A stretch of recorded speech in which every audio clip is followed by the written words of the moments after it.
Olá, tudo bem? Eu sou o professor Jorge Palma, esse é o canal Meditando Direito. Seja, por favor, muito bem-vindo. Como sempre, você é meu convidado. Nesse vídeo nós vamos falar a respeito do direito processual penal. Nesse vídeo nós vamos falar a respeito do Acordo de Não Persecução Penal, ANPP, introduzido no nosso ordenamento jurídico pelo artigo 28A, que foi inserido no Código de Processo Penal pela Lei Anticrime, a Lei 13.964 de 2019. Diz lá o artigo 28A que, não sendo o caso de arquivamento e tendo o investigado confessado formal e circunstancialmente a prática de infração penal sem violência ou grave ameaça e com pena mínima inferior a 4 anos, o Ministério Público poderá propor acordo de não persecução penal, desde que necessário e suficiente para a reprovação e prevenção do crime, mediante as seguintes condições ajustadas cumulativa e alternativamente. Veja só, a primeira coisa que nós precisamos observar é que esse acordo de não persecução penal, ele não é uma ideia nova, não surgiu só agora, quando foi introduzido no Código de Processo Penal. Na verdade, o acordo de não persecução penal já existia através de duas resoluções criadas, instituídas pelo Conselho Nacional do Ministério Público, CNMP. O Conselho Nacional do Ministério Público editou a Resolução 181 em 2017 e a Resolução 183 em 2018, que instituíam e tratavam justamente, instituem e tratam desse acordo de não persecução penal. Essas resoluções do Conselho Nacional do Ministério Público foram questionadas e criticadas perante o Supremo Tribunal Federal pela Associação de Magistrados Brasileiros, a AMB, e a Ordem dos Advogados do Brasil, a OAB, que alegavam inconstitucionalidade dessas resoluções. A principal crítica que se fazia era com relação à legalidade, porque, segundo a AMB e a OAB, e não sem razão, o Conselho Nacional do Ministério Público não pode editar uma norma dessa profundidade, dessa densidade normativa, legislando a respeito desse assunto. Essa crítica agora resta superada, porque o acordo de não persecução penal é uma realidade na legislação penal brasileira, não mais só numa resolução, foi incluída no Código de Processo Penal. Uma outra crítica que se observa fazer é que esse acordo de não persecução penal viola o princípio da obrigatoriedade da ação penal pública. Segundo o princípio da obrigatoriedade da ação penal pública, entende uma corrente doutrinária, o Ministério Público é obrigado a oferecer a denúncia se houverem indícios da prática de crime e da sua autoria. Agora, essa questão do princípio da obrigatoriedade, ela pode ser observada de uma outra maneira. O princípio da obrigatoriedade, ele significa que o Ministério Público deve agir, o Ministério Público deve fazer alguma coisa. O Ministério Público não pode, havendo indício da prática de crime, havendo indício da autoria de crime, simplesmente ficar parado como um favor ao criminoso e não promover nenhum tipo de medida contra ele e o criminoso acabar sendo beneficiado. O Ministério Público não pode prestar esse tipo de favor, mas o Ministério Público deve agir. Agora, o agir do Ministério Público não significa exatamente que ele deva oferecer a denúncia. E se o Ministério Público, diante da prova da existência do crime, dos indícios da existência do crime, da autoria, da confissão do sujeito, forma com ele, faz esse acordo de não persecução penal, o Ministério Público não está quedando inerte, ele não está deixando de agir, ele não está em estado de inércia, ele está fazendo alguma coisa, apenas que ele está fazendo alguma coisa diferente de oferecer a denúncia. Então, o princípio da obrigatoriedade significa que o Ministério Público deve obrigatoriamente agir, mas não que ele seja obrigado a oferecer a denúncia. O que significa dizer que, por essa ótica e segundo essa interpretação, se o Ministério Público forma com o agente criminoso o acordo de não persecução penal, ele não permaneceu em inércia e o princípio da obrigatoriedade foi de fato observado e obedecido.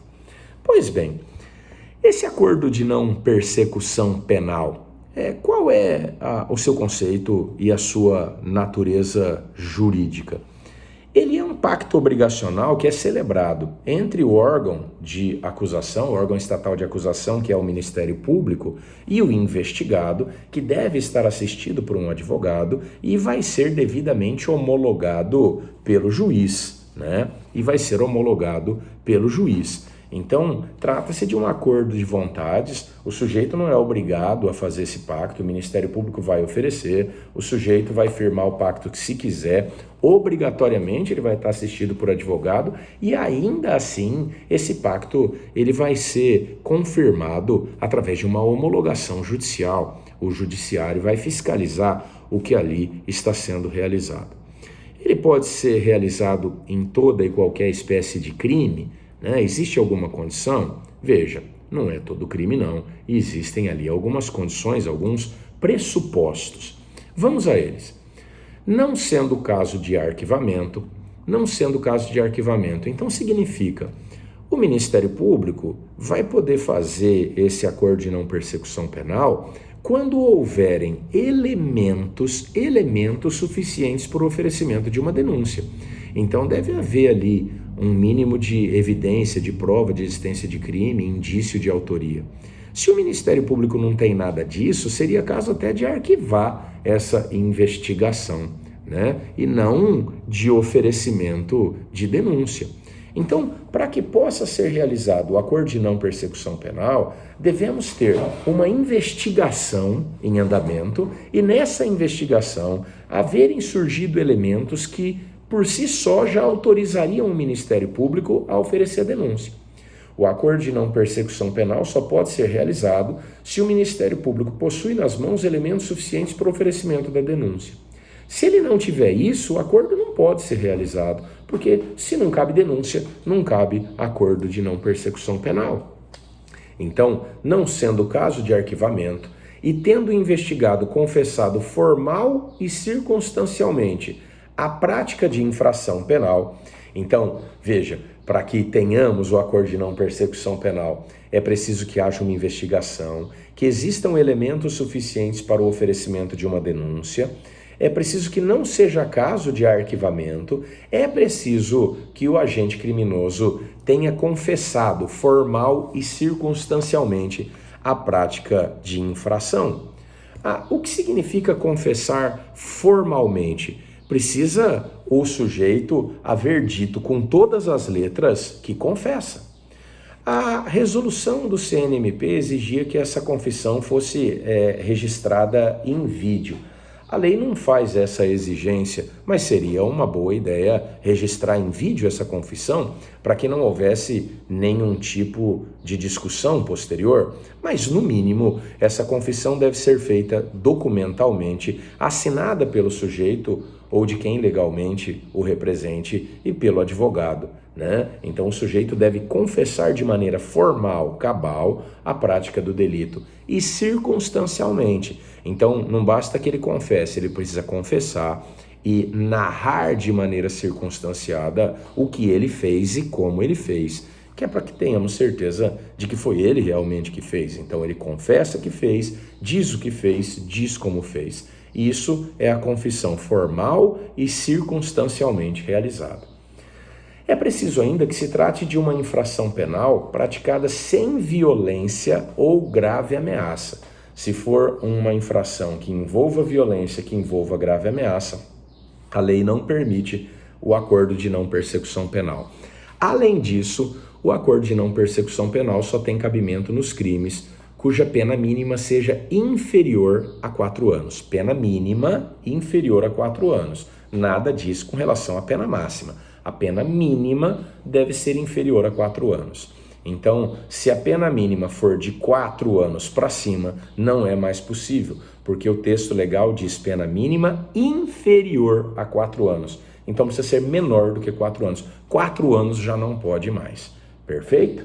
Aí o Ministério Público pode propor este acordo, né? Trata-se de um acordo, então ele vai ser negociado entre o agente criminoso e pelo Ministério Público. E neste acordo devem ser estabelecidas algumas condições. Veja, pelo acordo de não persecução penal, o que vai acontecer? O Ministério Público vai firmar um acordo com o agente criminoso, junto com o seu advogado. Ele vai ter que cumprir uma série de condições que vão ser estabelecidas nesse acordo. Esse acordo vai ser levado ao juiz, o juiz analisará e, estando de acordo, o juiz homologará e esse acordo será executado. E em razão disso, o Ministério Público não poderá oferecer a denúncia e promover ação penal contra o agente criminoso. Mas veja, como vocês vão observar durante a leitura do dispositivo legal que vou realizar para vocês, se esse acordo não for cumprido, ele vai poder ser rescindido e o Ministério Público oferecer a denúncia. Então é preciso que o acordo seja cumprido e desde que seja cumprido, não haverá ação penal. No final, o juiz extinguirá a punibilidade do delito e isso não vai aparecer nem nos antecedentes criminais do agente criminoso, né, da pessoa. Pronto. Então, vamos a essas condições. Primeira delas, inciso 1, reparar o dano ou restituir a coisa à vítima, exceto na impossibilidade de fazê-lo. Então, a primeira condição é reparar o dano ou restituir a coisa. Se der para restituir, restituiu. Por exemplo, subtrair um celular, vai pegar e vai devolver o celular. Ah, não tem mais como devolver o celular. Por quê? Porque perdi, porque quebrou, porque joguei fora. Então, vai ter que reparar o dano, vai ter que pagar pelo celular. Então, reparar o dano ou restituir a coisa à vítima, exceto na impossibilidade de fazê-lo. Imagine que o sujeito realmente não tem a menor condição é quebrado, lascado, ele cometeu o ilícito, mas ele não tem a menor condição. Então, neste caso, se ele não tem comprovadamente a menor condição, não pode, por isso, o Ministério Público deixar de fazer o acordo de não persecução penal. Por quê? Porque se o Ministério Público deixar de firmar o acordo de não persecução penal só porque o sujeito não tem condição de reparar o dano, o sujeito está sendo, na verdade, punido por ser pobre, porque não tem dinheiro, porque se tivesse ele podia fazer o acordo. E aí nós estamos criminalizando a pobreza e isso não é legítimo. Então, se o sujeito tiver condições, ele tem que restituir o bem ou reparar o dano. Se realmente não tiver, se for impossível de fazê-lo, esquece-se essa condição e utilizam-se somente as outras. Segundo, renunciar voluntariamente a bens e direitos indicados pelo Ministério Público como instrumentos, produto ou proveito do crime. O Ministério Público vai indicar, isso trata de uma negociação, né? O sujeito vai questionar ali também com o Ministério Público e vão chegar num acordo.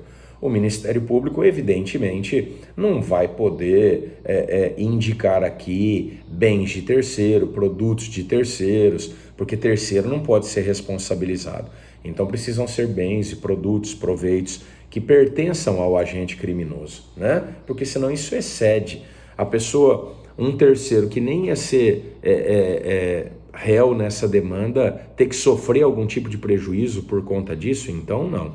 Mas o Ministério Público pode indicar bens, instrumentos, produtos, proveitos do crime que estejam com o agente criminoso, que pertençam ao agente criminoso, e ele então vai ter que renunciar voluntariamente a estes bens, né? É uma outra condição. Vejam, essas condições, segundo o artigo 28A, a parte final estabelece, elas são ajustadas cumulativa e alternativamente. Então, dependendo do acordo, podem estar todas essas condições ou somente algumas delas. Caso a caso, no caso concreto, é que o Ministério Público vai analisar quais são as condições que é necessário inserir no acordo.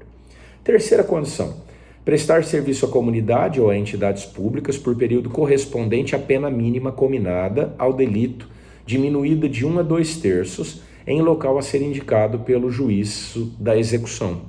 Então, quer dizer, pode colocar lá a condição, imagine uma pena mínima de 3 anos, né? Aí o sujeito vai ter que prestar serviço comunitário por 3 anos, diminuída, por exemplo, de 1/3, entende? Vai pensar 2 anos. 3 anos diminui de 1/3, vai prestar serviço comunitário por 2 anos, né? É uma condição interessante também, porque o sujeito tem que sentir, né?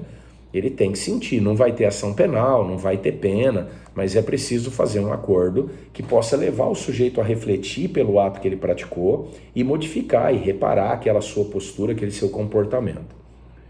4. Pagar prestação pecuniária a ser estipulada nos termos do artigo 45, né, do Decreto-Lei 2848 de 1940, Código Penal, a entidade pública ou de interesse social a ser indicada pelo juízo da execução, que tenha preferencialmente como função proteger bens jurídicos iguais ou semelhantes aos aparentemente lesados pelo delito. Então é um jeito também do sujeito ter que enfiar a mão no bolso para pagar uma reparação, né? Mexer com dinheiro sempre traz muitas lições, muito ensinamento, faz o sujeito refletir, faz o sujeito amadurecer. Então é uma boa condição obrigá-lo a pagar uma prestação pecuniária, né? E esse dinheiro vai reverter para proteção do bem, daquela espécie de bem que em princípio seria atingida pela conduta criminosa por ele praticada. 5. Cumprir, por prazo determinado, outra condição indicada pelo Ministério Público, desde que proporcional e compatível com a infração penal imputada. No caso concreto é que vai ser analisada qual é essa outra condição.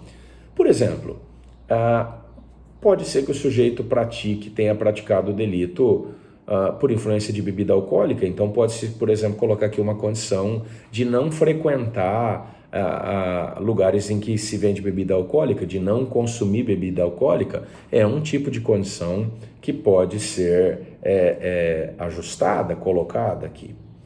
Parágrafo 1º. Para a aferição da pena mínima combinada ao delito a que se refere o caput desse artigo, serão consideradas as causas de aumento e de diminuição aplicáveis ao caso concreto. Então, se houver uma causa de aumento, se houver uma causa de diminuição, elas devem ser consideradas para a gente aferir a pena mínima do delito, para saber se naquele caso vai poder ser feito o acordo de não persecução penal. O disposto no caput desse artigo, diz o parágrafo 2º, não se aplica nas seguintes hipóteses. Então veja, existem algumas hipóteses onde não é possível realizar o acordo de não persecução penal. Que hipóteses são essas? Primeira, se for cabível transação penal de competência dos juizados especiais no termo da lei. Então, em se tratando de crime de menor potencial ofensivo, se for possível transação penal, esquece o acordo de não persecução penal e vamos para a transação penal. Utilizamos o acordo de não persecução penal, se não for possível, a transação penal lá dos crimes de menor potencial ofensivo. Segundo, se o investigado for reincidente ou se houver elementos probatórios que indiquem conduta criminal habitual, reiterada ou profissional, exceto se insignificantes as infrações penais pretéritas. Então imagine um sujeito que costumeiramente pratica aquele tipo de delito ou que é reincidente, é um sujeito de um espírito mais resistente, ele não vai entender esse acordo de não persecução penal, ele vai achar que ele está levando alguma vantagem, ele não vai realizar em si mesmo aquela mudança de postura, de caráter para não delinquir mais. Por ter esse espírito mais resistente, é melhor que ele responda à ação penal e sofra a sanção, porque ele, por ter esse espírito mais resistente, não vai entender essa benesse que está sendo concedida para ele. Terceira situação, ter sido o agente beneficiado nos 5 anos anteriores ao cometimento da infração, em acordo de não persecução penal, transação penal ou suspensão condicional do processo.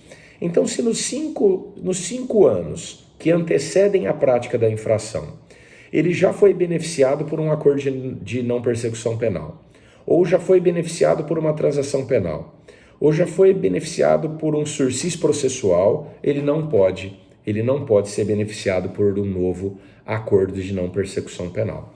Então nós vamos ter que olhar nos 5 anos anteriores à prática do delito, se ele recebeu um desses benefícios. Se recebeu, nada de acordo de não persecução penal para ele, oferece a denúncia, vai responder a ação penal. Se não foi beneficiado, o acordo poderá ser formalizado. E ainda, nos crimes praticados no âmbito de violência doméstica ou familiar, ou praticados contra a mulher por razões da condição do sexo feminino, em favor do agressor. Óbvio, nós temos feito inúmeras campanhas e esforços para combater a violência contra a mulher, não poderíamos agora relativizar essa luta, minimizar a gravidade desse tipo de conduta, beneficiando o sujeito com um acordo de não persecução penal. Então, se houver violência contra a mulher, crime praticado com violência contra a mulher, não é possível o acordo de não persecução penal. De qualquer maneira, né, não poderia mesmo haver acordo de não persecução penal nos crimes praticados com violência ou grave ameaça. Então, né, parece que uma coisa complementa a outra. Nesses casos, não é possível acordo de não persecução penal. Diz o parágrafo 3º. O acordo de não persecução penal será formalizado por escrito e será firmado pelo membro do Ministério Público, pelo investigado e por seu defensor. Então, veja, o Ministério Público representando o Estado, né, o investigado e obrigatoriamente a presença do advogado, que é para que se tenha certeza de que o sujeito está devidamente instruído, que ele sabe exatamente o que está fazendo e que nenhum excesso foi ali praticado contra ele. Porque se o seu advogado analisou, né, se o seu advogado verificou e recomendou a realização do acordo, isso traz uma presunção de que o sujeito foi suficientemente instruído, não foi enganado, lesado para fazer esse tipo de acordo. Parágrafo 4º. Para a homologação do acordo de não persecução penal, será realizada audiência, na qual o juiz deverá verificar a sua voluntariedade por meio da oitiva do investigado na presença de seu defensor e sua legalidade. Veja que não é necessária a presença do Ministério Público nessa audiência. Nessa audiência, há necessidade, evidentemente, da presença do juiz, do sujeito, do agente criminoso que está firmando o acordo e do seu defensor. Porque esse acordo é para verificar se, essa audiência é para verificar se o acordo foi feito de maneira voluntária. Se o sujeito não foi forçado, obrigado de nenhuma maneira. Por isso, a audiência com ele e com o seu advogado. Na verdade, melhor até que o Ministério Público não participe, e existe corrente doutrinária até que diz que o Ministério Público obrigatoriamente deve estar ausente dessa audiência para não exercer nenhuma forma de intimidação ou de pressão, né? Se o juiz considerar inadequadas, insuficientes ou abusivas as condições dispostas no acordo de não persecução penal, devolverá os autos ao Ministério Público para que seja reformulada a proposta de acordo com concordância do investigado e seu defensor. Então, veja, o juiz vai analisar se as medidas que são ali consignadas são adequadas, suficientes e se não são abusivas. Se o juiz entender que elas são inadequadas, se o juiz entender que elas são insuficientes, se o juiz entender que elas são abusivas, o juiz recusa homologar o acordo, devolve ao Ministério Público para corrigir. Só que para corrigir vai ter que conversar de novo com o agente criminoso e com o advogado dele e colher uma nova assinatura, vai ter que fazer um outro acordo corrigindo os erros daquele primeiro para depois enviar novamente para o juiz para que o juiz o homologue, né? Evidentemente, a decisão do juiz deve ser fundamentada. Se é inadequada por quê? Se é insuficiente por quê? Se é abusiva por quê? Né? Homologado judicialmente o acordo de não persecução penal, o juiz devolverá os autos ao Ministério Público para que inicie sua execução perante o juízo de execução penal. Então o juiz fez a audiência, analisou o acordo, entendeu que está tudo certinho, o juiz homologa. Homologa e faz o quê? Manda para o Ministério Público. Para que o Ministério Público faça o quê? Execute. Execute aonde? Na vara de execuções penais. O que tem sido criticado, é um erro. Porque não é pena. E se não é pena, não deveria ser executada numa vara de execução penal. Se não é pena e é só um acordo, deveria ser executada numa vara de execução civil, não na execução penal, né, que já é, inclusive, extremamente sobrecarregada. Mas o legislador colocou na vara de execução penal, apesar de não ser pena. Parágrafo 7º. O juiz poderá recusar a homologação à proposta que não atender aos requisitos legais ou quando não for realizada a adequação a que se refere o parágrafo 5º. Então, se chegou lá o acordo, o juiz analisou, o juiz entendeu que esse acordo é inadequado, insuficiente, as cláusulas, né, as condições são inadequadas, insuficientes ou abusivas. ele manda para o Ministério Público e o Ministério Público vai ter que corrigir de novo com o agente criminoso e o advogado para que então faça um novo acordo e submetam. Se não fizer isso, o juiz então pode recusar, não vou homologar. Disse para corrigir, não corrigiu, não vou homologar. Mas e daí? E se não vou homologar? Parágrafo 8º. Recusada a homologação, o juiz devolverá os autos ao Ministério Público para a análise da necessidade de complementação das investigações ou o oferecimento da denúncia. Então, se o juiz não vai homologar, o que resta para o Ministério Público é, se for necessário, complementar as investigações para depois decidir o que fazer ou oferecer a denúncia, porque o juiz já disse que não vai homologar. Parágrafo 9º. A vítima será intimada da homologação do acordo de não persecução penal e de seu descumprimento. Então, se for feito um acordo, quando ele for homologado, a vítima do delito tem que ser informada, porque ela tem direito de saber. Se esse acordo deixar de ser cumprido, se ele for descumprido pelo agente criminoso, a vítima também será informada. Esse descumprimento vai trazer consequências para o agente criminoso. Vamos a elas. Parágrafo 10. Descumpridas quaisquer das condições estipuladas no acordo de não persecução penal, o Ministério Público deverá comunicar ao juízo para fins de sua rescisão e posterior oferecimento da denúncia. Então, se foi feito o acordo, foi homologado, está tudo direitinho, foi para o Ministério Público, foi para a vara de execução, estamos executando. Aí o sujeito, em qualquer momento, ele pode até ter começado a cumprir, depois parou, não cumpriu nada. O fato é que não cumpriu nada ou estava cumprindo, de repente deixou de cumprir, o Ministério Público vai comunicar ao juiz, o Ministério Público vai comunicar o juízo, nesse caso o juízo da execução, e o juízo da execução, verificando que realmente não está sendo cumprido, vai determinar, vai decretar a rescisão do acordo, e aí o Ministério Público vai poder oferecer a denúncia. Professor, mas espera aí. E se o sujeito já cumpriu uma parte, boa parte do acordo, aí depois ele parou de cumprir? Nós vamos pegar e vamos fazer a detração? Há quem defenda essa ideia, mas ela não foi estabelecida na lei. Não está determinado aqui que vai fazer detração nenhuma. Então, na verdade, o sujeito deve cumprir o acordo integralmente para haver a extinção da punibilidade. Se ele não cumprir integralmente o acordo, o que vai acontecer é que por conta da sua deslealdade, por conta dele não cumprir a palavra, não cumprir o acordo formalizado, o Ministério Público vai oferecer denúncia e ele vai responder normalmente e não há detração nenhuma.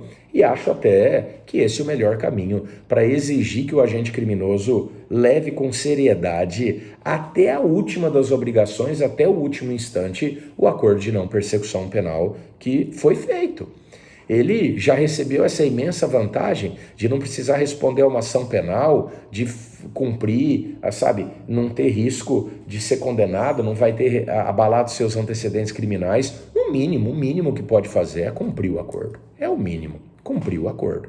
Se não cumprir, o Ministério Público oferece a denúncia e o sujeito não poderá reclamar, inclusive porque se a denúncia for oferecida, se o acordo foi rescindido, é por conta de sua própria desídia, é porque ele mesmo deixou de cumprir a promessa que fez, o compromisso que assumiu e pronto. Então a lei não prevê nenhuma possibilidade de detração, não. Se deixou de cumprir, o Ministério Público comunica o juiz da execução, o juiz verifica, rescinde o acordo e manda para o Ministério Público que vai oferecer a denúncia. Tá certo? O descumprimento do acordo de não persecução penal, diz o parágrafo 11, pelo investigado, também poderá ser utilizado pelo Ministério Público como justificativa para o eventual não oferecimento de suspensão condicional do processo. Então imagina, foi feito o acordo de não persecução penal, foi homologado, foi para o Ministério Público, colocou na vara de execução para coexecutar, o sujeito não cumpriu nada ou cumpriu uma parte e depois parou de cumprir. Esse acordo foi rescindido, o Ministério Público, na vara de execução, foi rescindido pelo juiz da execução, o Ministério Público oferece a denúncia e aí o sujeito vem e diz assim, mas nesse caso aqui, olha, segundo a lei eu tenho direito à suspensão condicional do processo. Não tem mais. E é natural e normal que não tenha. Porque, veja, ele já fez um acordo uma vez, já tinha condições, ele não as cumpriu. Por que é que vamos acreditar que agora ele vai cumprir as condições do sursis processual?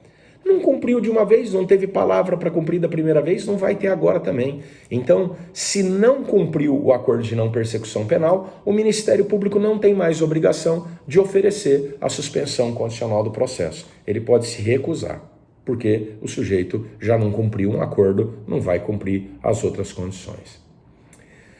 Parágrafo 12. A celebração e o cumprimento do acordo de não persecução penal não constarão da certidão de antecedentes criminais, exceto para os fins previstos no inciso 3 do parágrafo 2º desse artigo. Então, quer dizer, formulou o acordo de não persecução penal, foi homologado, foi para execução, cumpriu direitinho, isso vai desaparecer da folha de antecedentes do sujeito. Não vai configurar antecedente criminal. Isso desaparece. Ele não vai ser reincidente por conta disso, até porque ele fez um acordo, não recebeu pena nenhuma, não recebeu sanção nenhuma, né? Isso foi só um acordo. Então isso desaparece. Só vai constar para efeito daqueles 5 anos, lembra? Porque nos 5 anos anteriores, se ele já recebeu esse benefício, não pode receber de novo. Então, só para esse efeito, é um registro interno da Justiça para fora, na certidão negativa, né? Na certidão de antecedentes criminais, nada aparece, ela vai sair negativa, belezinha, não tem informação nenhuma a respeito disso. Parágrafo 13. Cumprido integralmente o acordo de não persecução penal, o juízo competente decretará a extinção de punibilidade. O juízo competente decretará a extinção da punibilidade. Então, o juízo competente aqui para decretar a extinção da punibilidade é o juízo da execução. É o juízo da execução. Então, cumprido o acordo, o juízo da execução vai verificar que o acordo foi cumprido e aí o juiz, então, declara a extinção da punibilidade. O acordo de não persecução penal devidamente cumprido, homologado e cumprido, é então causa de extinção da punibilidade. Parágrafo 14, o último. No caso de recusa por parte do Ministério Público em propor o acordo de não persecução penal, o investigado poderá requerer a remessa dos autos a órgão superior na forma do artigo 28 desse Código. Então veja, o sujeito está respondendo aqui na comarca a uma investigação, o Ministério Público oferece a denúncia, ele fala, opa, peraí, eu tenho direito ao acordo de não persecução penal. Isso não é uma faculdade do Ministério Público, é um direito subjetivo meu. Eu tenho direito a esse acordo, eu tenho que propor o acordo para mim. E o órgão do Ministério Público, o promotor, fala, não vou propor não, eu não vou propor não. Então o sujeito vai poder requerer a remessa dos autos ao órgão superior, pode requerer ao juiz que remeta ao órgão superior para que o órgão superior do Ministério Público analise se é caso de realização do acordo de não persecução penal ou não. Outra questão, uma última, que deve nos preocupar é a seguinte: mas se for feito um acordo de não persecução penal, e como isso acontece para crimes que têm uma pena pequena, e se durante esse caminho todo, né, acabar acontecendo a prescrição e aí depois o cara não cumpre o acordo, não vai ter mais como oferecer a denúncia porque estava prescrito. Mas a lei anticrime, né, a lei 13.964 de 2009, ela promoveu uma modificação também no artigo 116 do Código Penal, de maneira que lá agora, no seu inciso 4, né, no inciso 4 do artigo 116, consta que não corre a prescrição enquanto não for cumprido ou se for rescindido o acordo de não persecução penal. Então, formulado o acordo de não persecução penal, enquanto ele durar, não estaremos computando o prazo de prescrição, tá bom?